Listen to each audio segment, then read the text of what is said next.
Who is the greatest horror writer of all? Well, my buddy Yorick here thinks that it's William Shakespeare, and he might be prejudiced, but he might also be right. So today I want to count down the top 5 horror works of William Shakespeare. The first pick coming in at number 5 is a tetralogy of plays. They're Henry VI, parts 1, 2, and 3, followed by the famous Richard III. These plays, are all about the same set of historical characters, the War of the Roses in English history. And if you're used to the more famous plays of Shakespeare, these might shock you by how pulpy they are. They're very much bloody entertainments for the stage. At the time, there was a vogue for revenge tragedies, in other words, gory horror stories with ghosts and blood in them. And these 4 plays fit into that very well. They're not necessarily all the work of Shakespeare. It's believed, by some critics anyway, that some of the Henry VI plays are the work of a committee of people who worked on them together.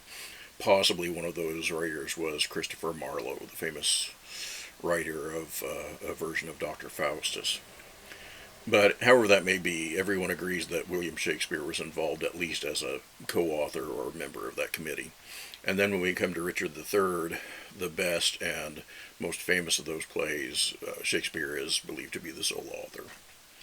But what goes on in these plays? Well, basically, if you've ever seen one of those dramas like the Texas Chainsaw Massacre or something, where it's a family of hillbillies bickering at each other, imagine that those hillbillies were the rulers of a country, and you have this tetralogy. Here's a whole family of people all struggling to gain power and all saying horrific things about each other along the way. For example, at one point, Richard III's father says about one of the female characters that she is a tiger's heart wrapped in a woman's hide. Later on, Richard III's mother says about him, "Thou camest on earth to make the earth my hell. A grievous burden was thy birth to me. Tetchy and wayward was thy infancy. Thy school days frightful, desperate, wild, and furious. Thy prime of manhood, daring, bold, and venturous. Thy age confirmed, proud, subtle, sly, and bloody. More mild, but yet more harmful, kind in hatred. Bloody thou art, bloody will be thy end. Shame serves thy life, and doth thy death attend." So, yeah, not really what you want to hear from your mom. But here's Richard himself. At this point, he's not yet the king, he's the Duke of Gloucester.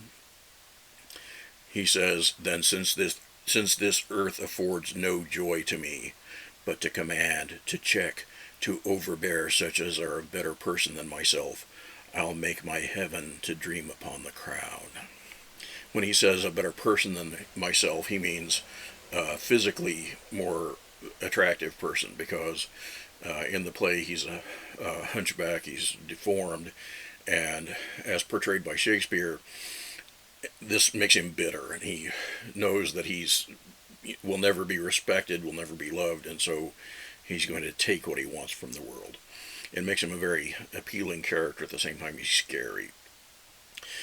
In recent years, archaeologists have actually proved that Richard III actually was deformed, that Shakespeare wasn't lying about that part. Shakespeare wouldn't have cared if he was lying anyway. He would have done whatever was necessary to make the story good. Well, Richard III goes on to say that he can use hypocrisy. As his mother suggested about him, he's a hypocrite, and he can use his power of lying and flattery to get ahead. He says, "Why, I can smile and murder whiles I smile, and cry content to that which grieves my heart, and wet my cheeks with artificial tears, and frame my face to all occasions. I can add colors to the chameleon, change shapes with Proteus for advantages, and set the murderous Machiavel to school." So, hypocrisy in action. but also determination. And that's what he says in this last little piece I'll read to you from Richard III. For many lives stand between me and home, and I, like one lost in a thorny wood that rends the thorns and is rent with the thorns, seek a way, and straying from the way, not knowing how to find the open air, but toiling desperately to find it out, torment myself to catch the English crown. And from that torment I will free myself, or hew my way out with a bloody axe. So, one of the great horror characters by William Shakespeare. Okay, for the next couple of plays, I won't read as much an excerpt, but tell you a little bit of the story. The next is Titus Andronicus. This is an early play of Shakespeare's, and again, the authorship is a little bit uncertain. There's one theory that to me seems pretty good, that it was written partly by an older writer named George Peele, and that Shakespeare was a co-author, maybe sort of an apprentice at this point in his career. And again, they're working in this genre of the revenge tragedy. Be that as it may, the play is so full of violence, of rape, mutilation, mass murder, that for centuries fans of Shakespeare have tried to explain that it can't possibly be the work of Shakespeare because it's in such bad taste. It was only in the middle of the 20th century that critics started to think, yeah, you could still be the greatest writer on earth and still write something like this. And their thinking was inflected by history. They thought after the horrors that happened in the 20th century, the concentration camps, the genocides, that Titus Andronicus started to make more sense than it had seemed to make to some of the earlier generations. So it's a very modern play, and that was, in fact, the sentiment of director Julie Taymor. She directed a version for film with Anthony Hopkins, which I liked a lot, and I'll recommend. But however that may be, a great horror, and again, nobody doubts that Shakespeare had some, or I don't doubt that Shakespeare had some hand in it. Probably the most horrifying, well, it's hard to pick the most horrifying scene here. This is literally a play where somebody gets gang raped and has their arms chopped off, pretty much off stage. But the horror that most people remember the most is the conclusion, and it's actually ripped off from the play Thyestes by Seneca. Seneca was this ancient Roman writer who wrote revenge tragedies. He wrote great gory tragedies, and I think he was one of the two most important influences on Shakespeare, because no matter what the plot gave him, he was drawing mostly from myth, so he was sort of given the plot. No matter what the plot gave him, he tried to think inside the head of the character and to try to have them articulate what they were feeling. And this is what made Seneca stand out as one of the greats to me. Because he was often gory, the critics tend to dismiss him. They tend to think of the Roman tragedians as much lesser than the Greeks. But I don't think so. I think Seneca's pretty awesome. Anyway, in Thyestes, there's a denouement where a man, out of revenge, murders the children of his enemy, bakes them in a pie, and serves them to their own father. Among the most horrible things ever in literature. But what makes it hideous in Seneca is that it's not fake and cheap. Because he's willing to go inside the heads of the characters, he makes you suffer through that scene. Not just be grossed out, but horrified. And it's one of the great things in literature. In Titus Andronicus, Shakespeare uses exactly the same thing. Titus Andronicus and his horribly mutilated daughter do the same thing to their enemy. Shakespeare, I have to say, is not really up to Seneca here. Remember, this is an early play of Shakespeare, and he's not yet the best thing going. But it's still a terrific, exciting to read, horrible, horrifying, great work of horror. Okay, number 3 on my list is Hamlet. You may have heard of it. Um, if you were to ask me what's the best play of Shakespeare, I might say Hamlet, but it's only number 3 on my horror list because horror is a huge part of it, but there are going to be other plays where the horror is even bigger and better done. So, what do we have in Hamlet? If it doesn't seem obvious that it's a horror story, because it's so many other things as well, it starts with a ghost. And when the ghost comes out, Horatio, Hamlet's friend, is called out to, well, he's been called out before in case the ghost shows up. But he speaks to the ghost. He's bold enough to attempt a scientific encounter with this ghost, and he asks it what it's up to.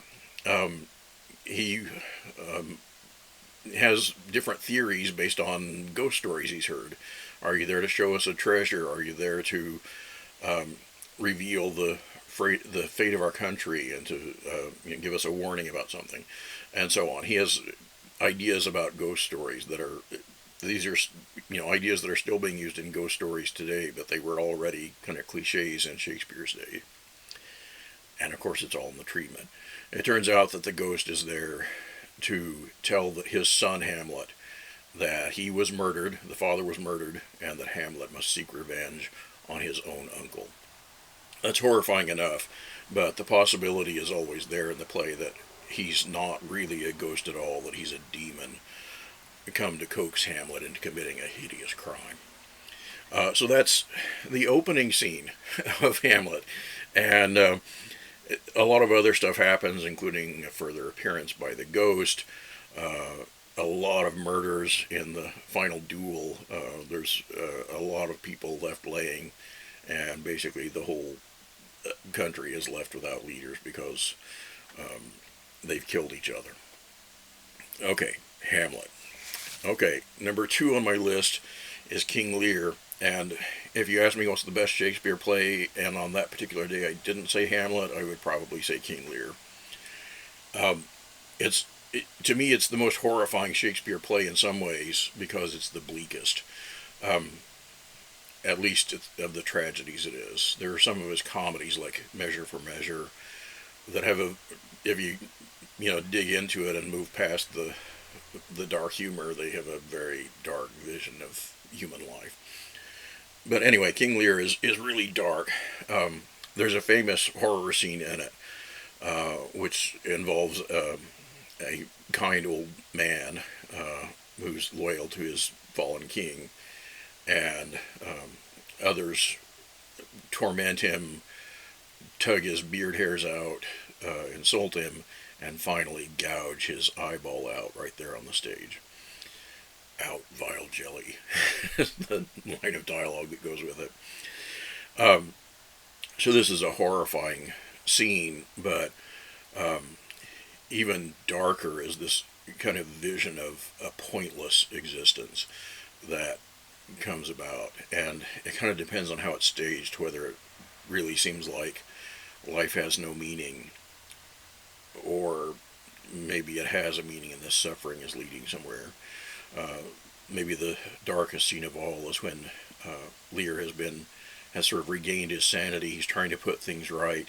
He's trying to rescue his youngest child from violence, and then we see him come out on stage carrying her corpse. The horror of King Lear. Okay, number 1 on my list is Macbeth. And this sort of blends the two qualities that I've been talking about on this list. One, it's a great work of art with a deep sense of human tragedy in it. And 2, it has lots of cool monsters and stuff in it. In Macbeth, we have ghosts, we have visions, we have insanity, we have battlefield violence. Of course, because it's a tragedy, we have a bunch of killings at the end. We have our main character's head brought in on a pike by his enemy at the end. And above all, for us horror fans, we have the witches. 3 witches who conspire and mislead Macbeth throughout the play to make him do worse and worse things. And of course, he's responsible for it all, whether he listened to somebody else or not. It's sort of an interview of the mind of a murderer, and his his own evil is sort of metastasized into these supernatural creatures. I mentioned before that Seneca, the ancient Roman playwright, was a great influence on Shakespeare. The other of his two biggest influences, I think, was the ancient Roman writer Ovid, who wrote a magnificent work called the Metamorphoses. Ovid is at times, for example, in Taming of the Shrew, named by Shakespeare as a storyteller. He's evoked. But probably the most profitable use that Shakespeare ever made of Ovid was to kind of steal his witch ideas from his treatment of the Medea myth. And there's a bit in Metamorphoses where Ovid shows Medea gathering the ingredients and putting together the recipe for immortality. Well, that witch character has that agenda, but the witches in Shakespeare very clearly are out to do evil. They have no good intentions. And this is a scene of them gathering their ingredients and putting together a recipe. And so you'll hear some strange terms in here like a tiger's chaudron. That means the intestinal tract or the guts of a tiger. There's also a baby ditch delivered by a drab. In other words, a prostitute gave birth to a child and left it to die in a ditch. That's an ingredient in this brew. I'll read you a little bit of this. What the heck, I'll read you this whole scene of the witches cooking. And I won't separate the different voices, I'll just spell it all out. Thrice the brinded cat hath mewed, thrice and once the hedge pig whined. Harpier cries, 'Tis time, 'tis time. Round about the cauldron go, in the poisoned entrails throw. Toad, that under cold stone days and nights has 31 sweltered venom sleeping got, boil thou first in the charmed pot. Double, double toil and trouble, fire burn and cauldron bubble. Fillet of a fenny snake, in the cauldron boil and bake. Eye of newt and toe of frog, wool of bat and tongue of dog. Adder's fork and blindworm's sting, lizard's leg and owlet's wing. For a charm of powerful trouble, like a hell broth, boil and bubble. Double, double toil and trouble, fire burn and cauldron bubble.